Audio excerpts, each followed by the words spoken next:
நட்பு உறவுகளே இங்க பாருங்க, ஆபத்தான பயணம் தான். நீங்க என்ன பண்றது, அங்கேயும் போய் சேரணும். எப்படி போறாங்கன்னு பாருங்க. ஒரு பாலம் கட்டணும்னா யாரும் கட்ட மாட்டேங்கிறாங்க.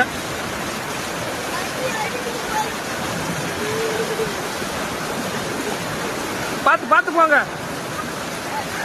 கையை பிடிச்சுங்க, கையை பிடிச்சிட்டு போங்கலாம். பார்த்து பார்த்து. ஆமா, கையை பிடிச்சுங்க.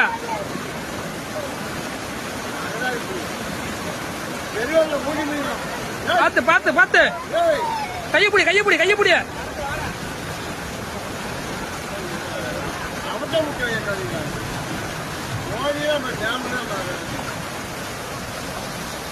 இப்படி தண்ணி போகுது பாருங்க. ஒரு பாலம் கட்ட சொன்னா எந்த அரசும் கண்டுக்க மாட்டேங்குது.